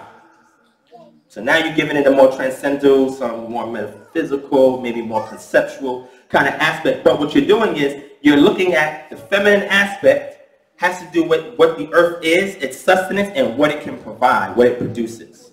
So when they understand about the earth, it's very interesting when you go into the actual culture, you'll see how they believe. They even believe in reincarnation, but what they believe that Ani, the deity, does. In order for them to continue to stay in Igbo land, they got to respect the earth. Wait, that sounds interesting. Uh-oh. In order for you to stay in Igbo and be successful, you got to understand or be anchored in the sanctity of Ani. In order for the Israelites to stay in Israel, they were supposed to respect the land. Oh, okay. All right. So that means we got to respect the earth. That's deep. The earth can be our weapon against oppression, but we just don't know how to work it. Uh-oh. Okay. The greatest of all deities, the Supreme Spirit, Ugwu, or Chineke, or we can say Chukwu, that's what some of us say, who is known but can never be completely known. To know Ugwu, the Almighty God, will be the end of wisdom. That means you can never search out everything there is to know about the Supreme Deity that created everything. Long story short. But now when you hear these terms, Odinani, you don't have to be afraid of it because you understand at least the base of what it is. It goes a little deeper than that. But the reason why I'm pulling up is because I have this word. What's this word here have? This is how it's identified by academia. When you go to Omenala, Ome in Allah, therefore means things that happen in the land, the habitual general practices of a people, things that usually happen and accepted as customary. Custom tradition by Igwe in 1999. Hence, Ome in Allah most likely equates to what? Tradition, specifically, but maybe used to depict culture, which encompasses tradition and other habits happening in the land, and keeping with the dialectical differences, and mostly in spoken Igbo, the following also apply. Ome and Ani, Ome and Ana, Ome and Ali, and Ome and Anu. So when you study Igbo culture, you may hear these words, you understand that when they say Ome Nala, you're talking about what? The traditions. And then Odin Ani is the religious aspect, which is supposed to be the core. Then you have the tradition that wraps around that core.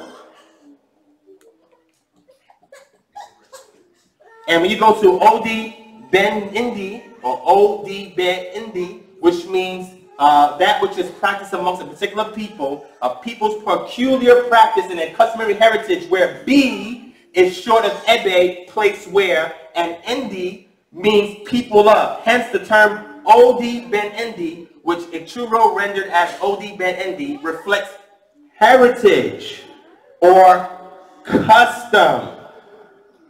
The term has roots in the Onitsha region, but it has gained pan-Igbo currency as synonymous with Ome Nala, which we looked at earlier, which is popular across the land in its stated dialectical variations. And last but not least, Odi and Allah points more to what? Since it refers to the totality of general practices so entrenched in the land that the people accept and practice them without thinking about it. Now remember we read earlier about Mincha, about the custom, and the people's already doing this thing? That takes precedence over whatever these rabbis or rulers of the people in this region are already doing this thing. Therefore, it becomes authoritative to them. This is how this traditional religion works. So, I'm not going to read this reference because I know we're getting low on time. Well, after this, it says the conclusion. The Igbo use these terms often interchangeably because they represent general and habitual practices amongst a particular people. For example, Anizoba 2000 still clung to Omeananan as a synonym, even though the book is boldly entitled Odi and Ani, the Igbo religion. Generally, Odi and Ani most definitely reflects the spiritual aspect of Allah on which the religion is anchored, not the land itself. But those who still believe and practice aspects of faith, Odi Ani is the only referent of Igbo religion in the referential realm. All other terms are explanative, which are these other ones here, and this Christian-induced fallacy of Ife Alusi. You know what the Alusi is, right? No? Okay, well, we'll talk about it another time. Therefore, although any of these terms could convey the sense of culture, custom, tradition, and all are synonyms, a promising specificity of English equivalence is as follows, and it breaks it down. Odi Ani is the religion, Omet and Allah is the tradition. Odi Ben Indi represents the custom, the heritage, or legacy, and Odi and Allah represents the culture. All of this stuff here is the stuff that when the Christian missionaries was going, the British missionaries, the England missionaries were going into Nigeria, and they were looking at these people. They wasn't looking at no Second Temple Judaism, Orthodox Judaism. They wasn't looking at that. They was looking at this. And they said, whoa, how did they? They're looking at their Bible, which sometimes is the only point of reference, looking at their Bible. And it's like, wait a second. How do they know how to do this? Where did this come from? These people that got no Second Temple Jews here with them, no rabbis over here, how do they know how to do this? And they're looking at their Bible. There's a book, if you want to really break down a lot of information on West Africa, is a book by Chinua Achebe called Things Fall Apart. Please, if you can get this, you need it. But there's a particular passage in here that's cited by a lot of Igbo scholars as it pertains to Igbo history. It's called Igbo Culture and History by Don C. Ohadike. And I'm not going to go into it, but he goes into, and it's very short. It's only maybe like 20 pages, right? This is a chapter in a book from different essays that's written and it's placed in this book. But he goes down, he does a great job of summarizing almost most of the practices and explaining what they are. And again, look at the sources that I'm using. They're not European sources. That's how you really get the information. Okay, Khan? Okay, I'm not going to go into this, but he breaks down what the traditional Igbo religion is. If you don't want this, I have a copy of it. I can send it to you, but I'm not going to read it now just for the sake of time. If you want some books that you can get for free, for further research, you have these 3 books here that I have. One is Odi and Ani, the Igbo religion, and look at the author. It's an Igbo brother. You have, Ichu Aja in Igbo traditional religion, and this mostly deals with the sacrifice and how the sacrifice system in Igbo traditional religion relates to Christianity, Judaism, and the Vedic religions. Excellent book. It's a great comparative study, and it's academic by Chika J.B.G. Okpalike. And then you have this book right here, which is a tractate, which is a really short, truncated version that gives you a good introduction to Igbo native law and custom. And this right here is a great little pamphlet, and it breaks everything down for us indigenous Igbo tradition. And another thing is, all 3 of these books, they talk about Christianity, they talk about Judaism and Islam, and show that, listen, we differ from these religions, because what we practice is not that. So if you're saying, and so if some of them are saying that we are Israelites, then that means that there's some customs in which they do that has developed from their understanding of Torah that was somehow infused into their culture, or developed or traveled along or migrated with them, depending upon how we interpret them. You don't have to go to Judaism to understand who they are as Israelites. You don't have to go to Christianity to understand who they are as Israelites. Because what Christianity does, it takes something like Satan and says, Ikwensu, that's Satan. That's not Satan. Some of y'all may have seen my post and got confused by it, but don't worry about it. But they'll do things like that. They'll take one idea and say, wait, how can we make this Christian so we can get them to believe? Oh, let's say it's Satan.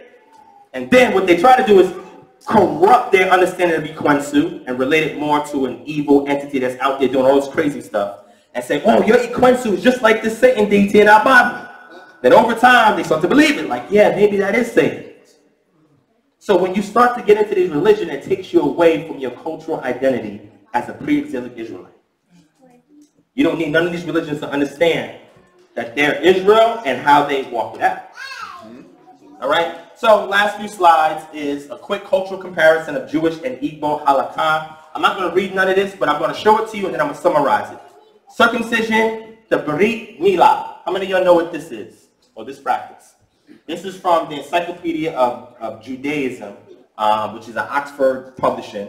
And this right here, the Ugwu. How many of y'all know what Ugwu is in Igbo culture?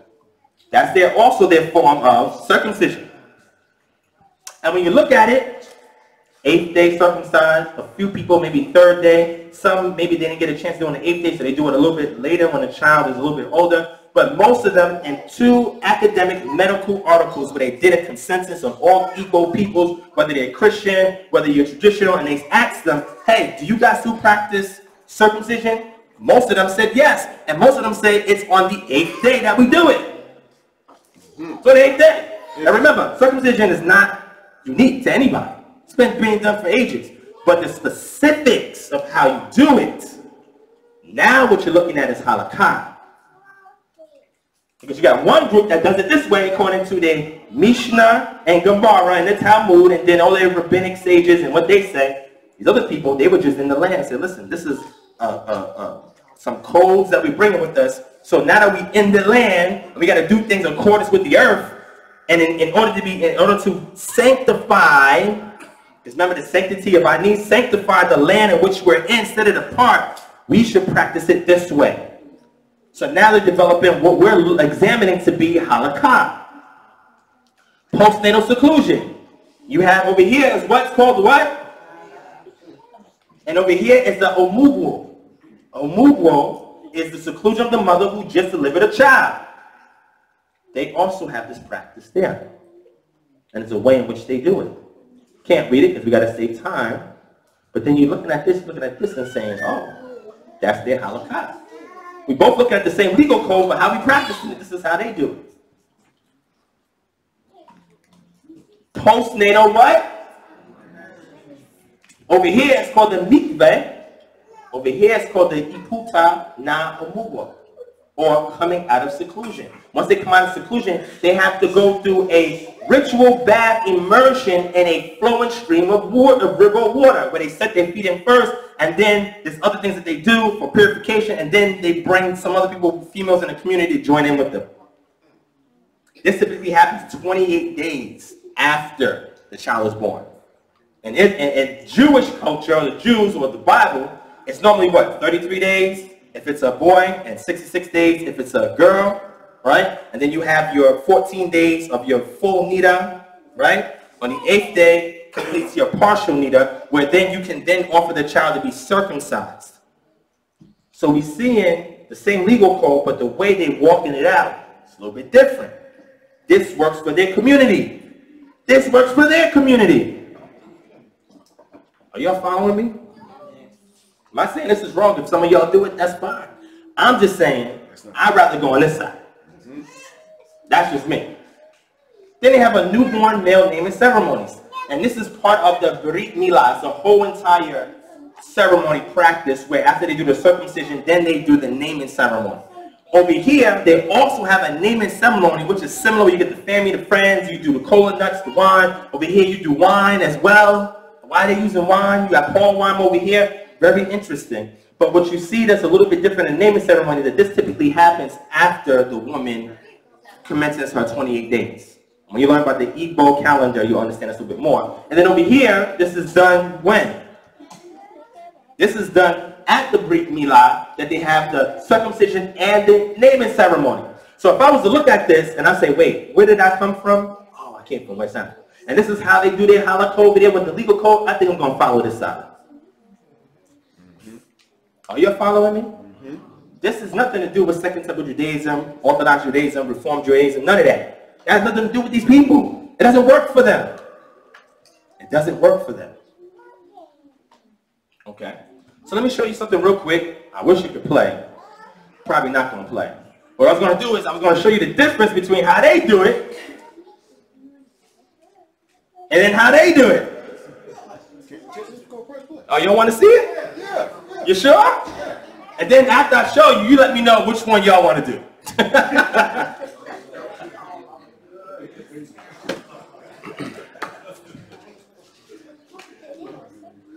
I hope I'm not losing nobody. Nobody getting scared. Nobody like, hold on, what's going on? The door's locked, right? All right. So here you go.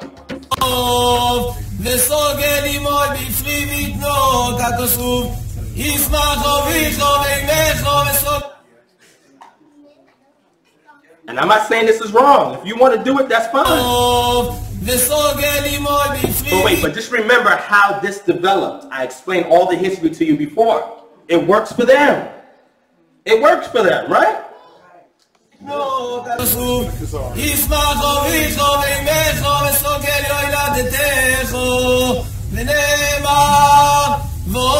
the only difference is how you practice it. Not what it is, but how you do it. This is how they doing it. So now, at this point, they have already circumcised the child. They do something that's not done in Igbo land, which is they put their mouth somewhere it shouldn't be, and they suck blood out. Where do you think that comes from? The Mishnah?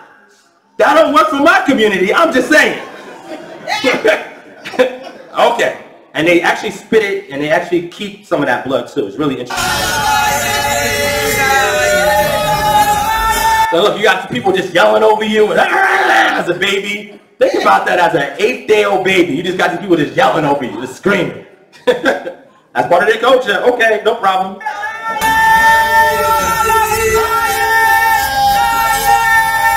This is Astro. So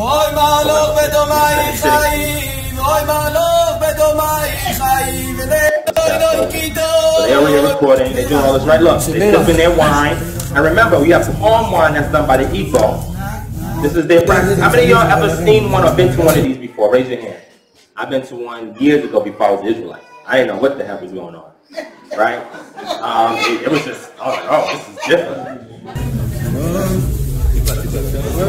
So this is what they do next. So now they're saying prayers, saying blessings, right? And they doing what they do at the will and wall, right? That's what they do. Right? That don't work for me. I'm just saying, it may work for some people, it don't work for me. So that's what they doing, right? So they get towards the end. They start singing.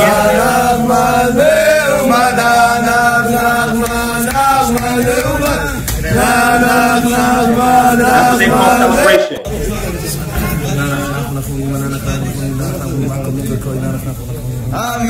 Alright? That's what they do there. And then towards the end,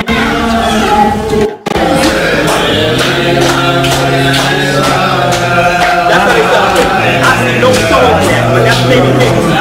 That's the thing. It's very dry to me. It's like, okay, alright, that's nice. Alright, great. Now let's see how they do it in Igbo land. So it's remember, the same legal code, just the way they practice it. The halakha is different. You say you know it's chilling right there, right? And they have the family that's around there, they talk the cultures are, right? They do their song. They do their chant. They give their gifts.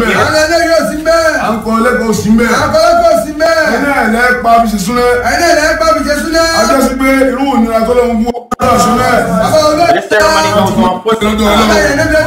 But what I want to say is this. After they have this ceremony, right, they're giving gifts, money, whatever they can make for the child. Then what do? They have the after party.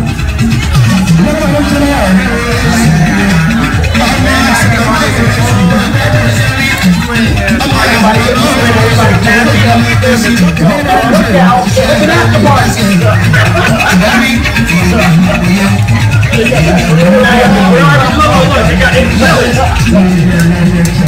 It's a very different experience.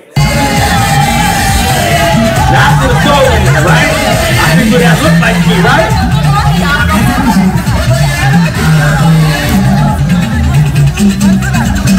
Play the drum, Frank. Get the drum.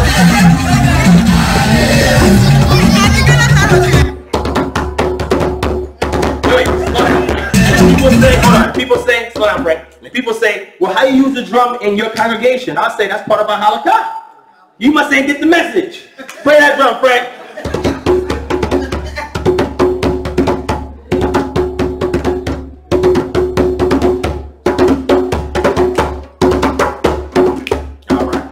Thanks, Frank. All right, so we got like 2 more slides left. So look, we got marriage, and the marriage ceremony, again, the scriptures is not explicit on how to perform it. It just gives you little bits of data, and you have to create. But one thing that is centralized is the dowry, which you have in both cultures. You have a bride price dowry in both cultures. Because in some African cultures, you don't have a dowry or a bride price at all.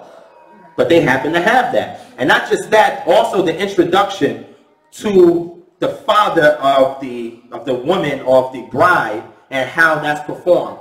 Now, how many of y'all were here for Zipporah and Joseph's wedding? Joseph is the speaker that's going to speak next Saturday. How many of y'all were here for that? Raise your hand.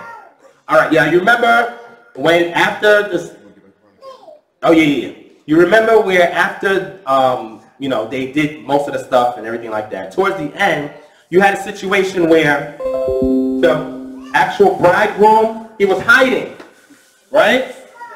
And then she had to seek him out. Y'all remember that? Yeah. Where do you think that came from? The Talmud? Oh, no. That comes here. That's from Igbo culture.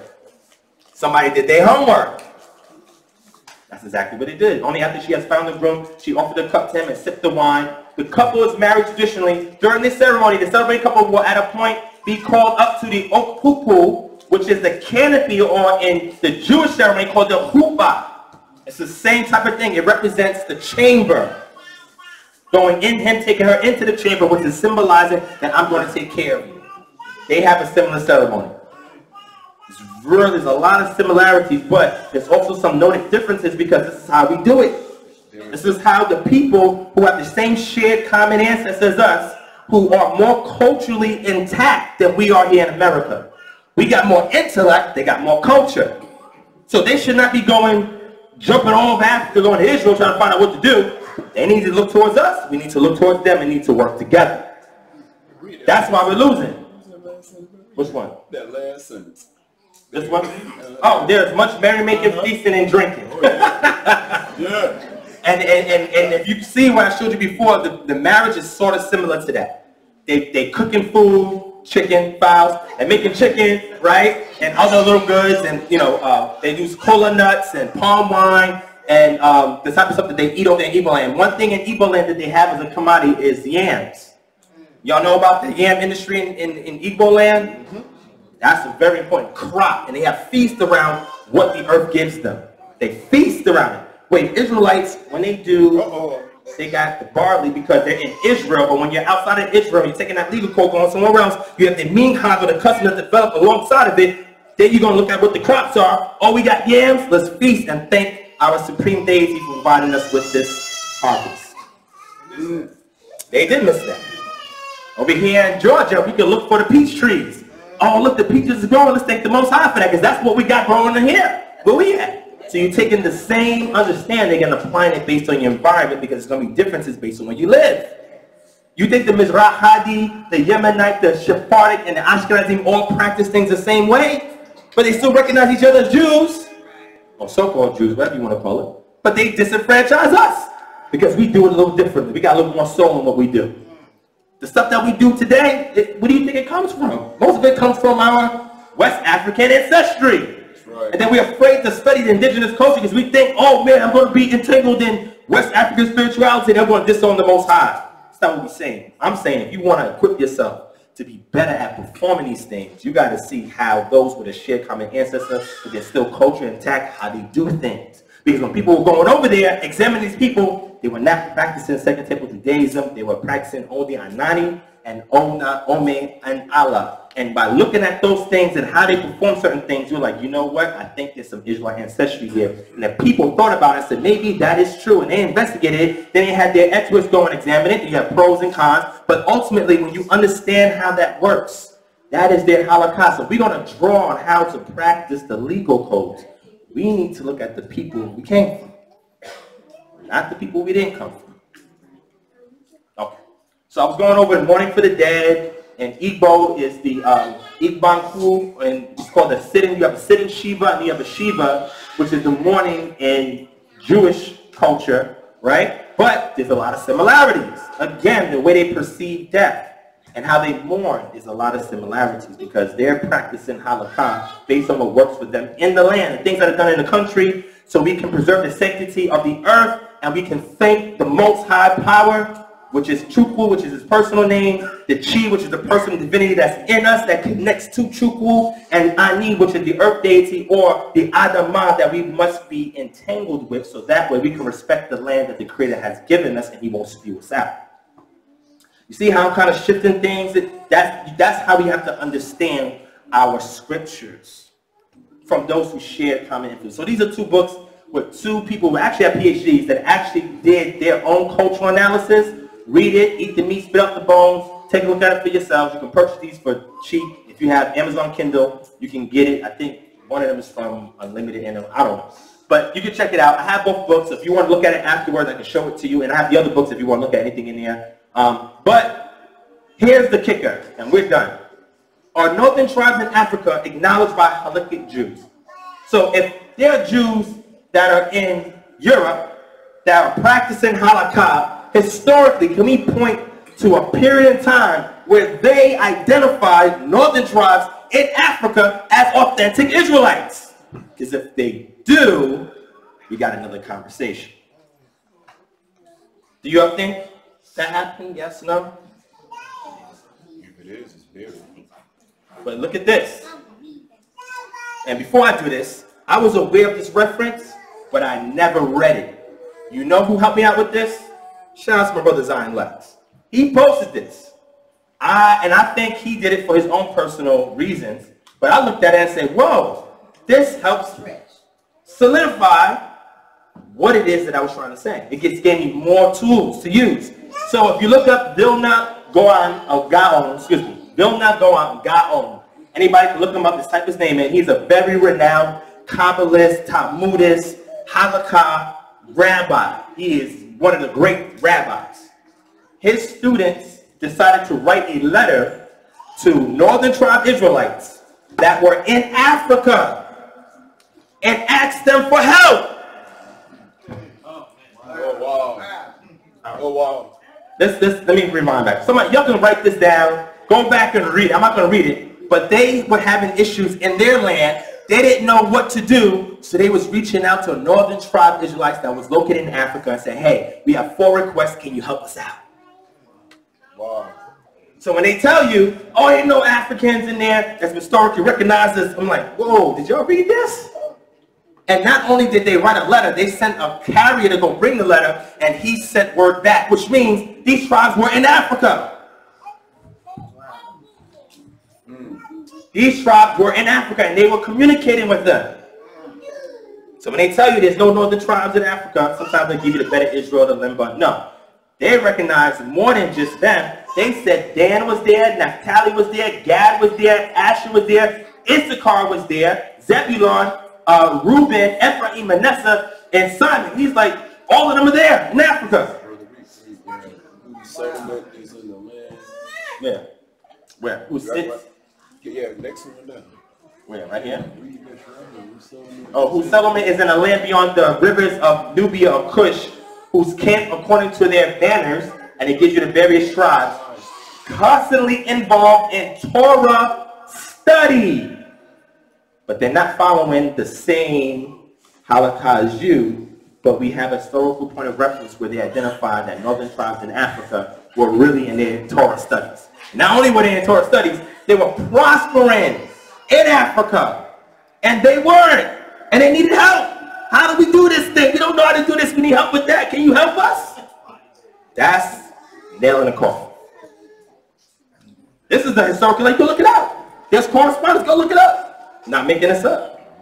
And one of the points of reference that he uses, this is what he says, that their ancestors told them about this righteous man from the tribe of Dan, Eldad Hadani, testified of their greatness and grandeur, righteousness and holiness, saying that Hashem has helped them remain secure in their settlement, safe from the surrounding nations, and that the ways of our holy Torah, clear to them as transmitted by Moses, our teacher at Sinai, and that they adjudicate capital and civil cases in their counsel and have reaped the rewards of longevity, prosperity, and honor, as Solomon has said.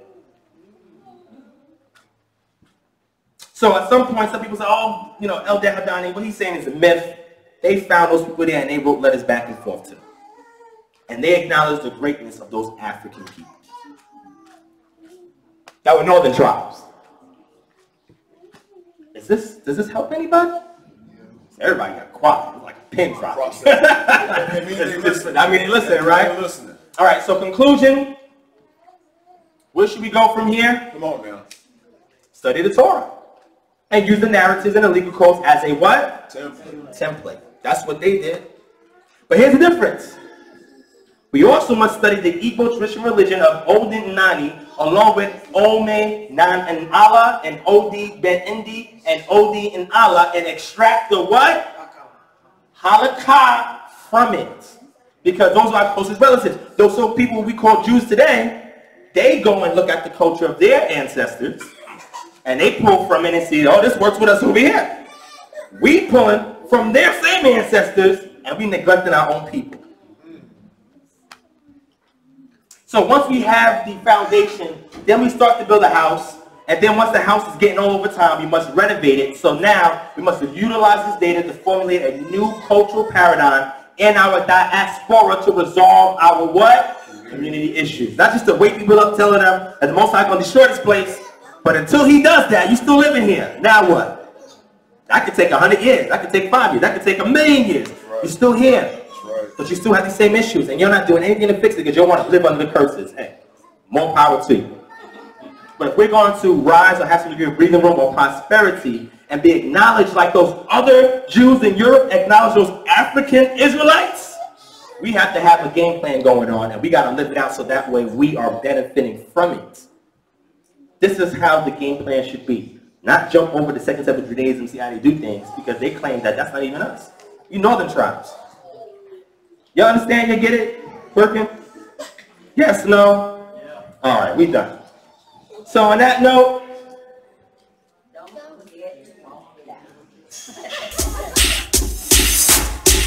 I'm done. Shalom.